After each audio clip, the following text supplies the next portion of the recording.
Ibandla-ke libizwa ngohi, libizwa ngendoda ngoba lingumzimba kaKristu. Alikwazi ibandla ukubizwa ngoshi ngoba lingumzimba kaKristu. Kunenkolelo-ke egcwele ethi ibandla lingumakoti kaJesu. Ibandla lingumakoti kaJesu. Angazi ukuthi abantu bakuthathaphi. Ngiyaphinda ngiyagcizelela. Angazi ukuthi abantu bakuthathaphi. Nginamavesi ayinqwaba la asekela ukuthi ibandla lingumzimba kaJesu. Kuyenzeka yini umzimba wendoda ubizwe ngoshi? Kuyenzeka yini umzimba wowesifazane ubizwe ngohi? uJesu uyinhloko yalomzimba, uyikhanda, ukuthi ibandla leyindoda. Njengoba sengishilo ukuthi ngasho emsakazweni namanje ngizosho la ekhaya lezwi. Ngicela ozonginika izwi elithi umakoti wewundlu yibandla. Ngiyaphinda. Ozonginika izwi elithi umakoti wewundlu yibandla. Ngoba amavesi maningi athi umakoti umzimba, ibandla lingumzimba kaJesu. Ngiphinde, ibandla lingumzimba kaJesu, yena uyinhloko. Singamalunga emzimbeni kaKristu. Ake sibuke leli-ke. Sibuke leli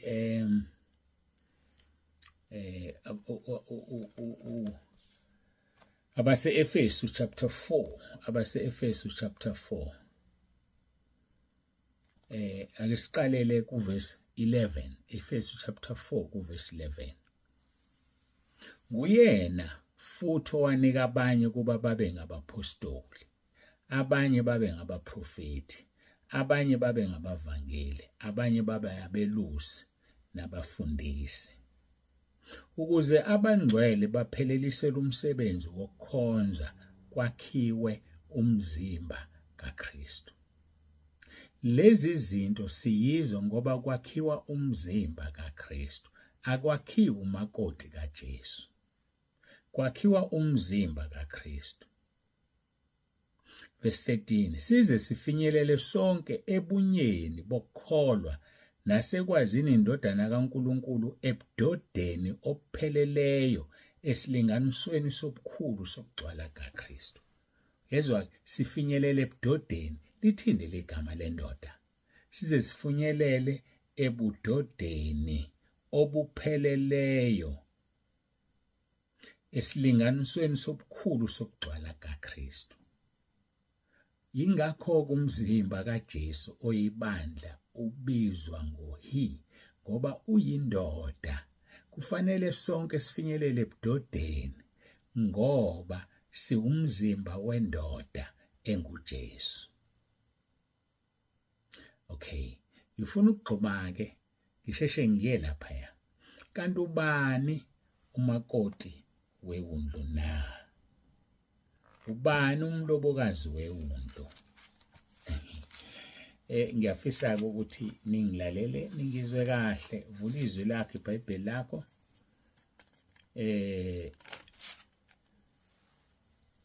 Isambulo chapter 19. Isambulo chapter 19. Isambulo chapter 19. Nansi ngiyifuna lento ungasayithuli. Isambulo chapter 19.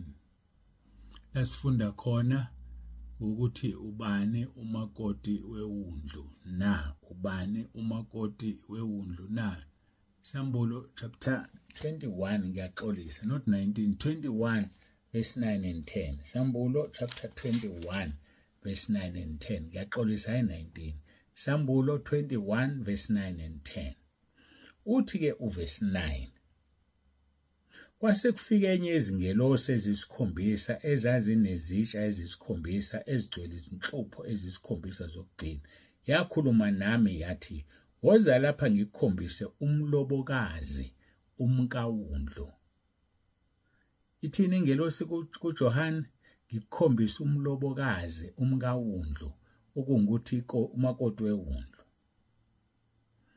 Verse number 10, yamuka nami ngikumoya, yaya entabeni enkulu nephakemeyo, yangikhombisa umuzi ongcwele waseJerusalema wehle ezulwini kuNkulunkulu. Unenkazimulo kaNkulunkulu, ukukhanya kwawo kwakunjengetshe elinenani elikhulu, sengathi yitshe lejaspi elicwebezelayo. Usungaqhubeka nje ufunde. Umakoti umkaWundlu iJerusalema elisha. Umakoti umkaWundlu umuzi ongcwele waseJerusalema owehla ezulwini kuNkulunkulu unenkazimulo. Nangoke umakoti weWundlu. Ibandla lingumzimba kaJesu. Akukho mshado weWundlu oyokwenzeka phakathi kwebandla noJesu. Phansi kwesimo esijwayelekile nje, esijwayelekile bangcwele, umshado, abantu mabeshada kulandela ini? Kulandela ini? Honeymoon angithi? Kulandela inkonzo yasekamelweni angithi? So uzoshada kanjani uJesu nebandla singabantu? Mangithi singabantu angisho abantu abamnyama sihlangene la siyibandla. Siwumakoti wakhe kanjani siyibandla? Ngabe nisho ukuthi bazalwane kuzobuye kube nenkonzo yekamelo? Cha. Umakoti weWundlu umuzi waseJerusalema elisezulwini. Thina siwumzimba kaJesu. Uyinhloko yethu, siwumzimba.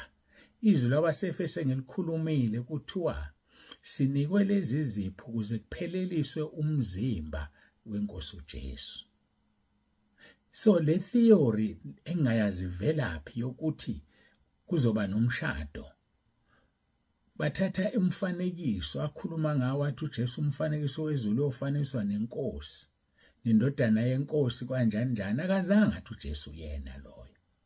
Wayefanekisa kahle kahle ugxilelwe umfanekiso la kuthiwa mngane ungene kanjani ungayembethe ingubo yomshado na? Webazalwane, asilifundi iBhayibheli silifundisisa. Maningi amavesi ikho lokho engishilo ngathi anginaso isikhathi sokuprepare. Kodwa maningi amavesi akhuluma ngokuthi singumzimba kaJesu. Kukhona ke namanye athi la uPaul ethi nganendisele endodeni eyodwa, it's a past tense, ngakwenza. Sikhuluma ngomshado kuthunjani uyeza. Mayethi nganendisele endodeni eyodwa usho ukuthi asingabi namadoda amabili ukhonze.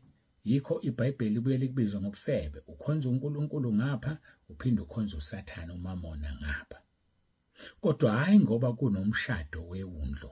Hayi ngoba ibandla liwumakoti weWundlu. Ibandla lingumzimba kaJesu phela lapho nje.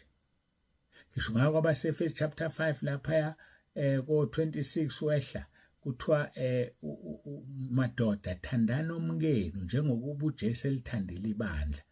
Akusho ukuthi ibandla seliwunkosikazi. Kuse kuzochaza kuthiwa indoda nomkayo banjani? Banyamanye. Njengoba nathi njengebandla noJesu sinyamanye siwumzimba wakhe. Kuthiwa unkosikazi umzimba wendoda, indoda iyinhloko. Akukhulunywa ngomakoti weWundlu. Isambulo 21 verse 9 no 10 lakhulunywa khona ngomlobokazi umkaWundlu. So ke nansi indaba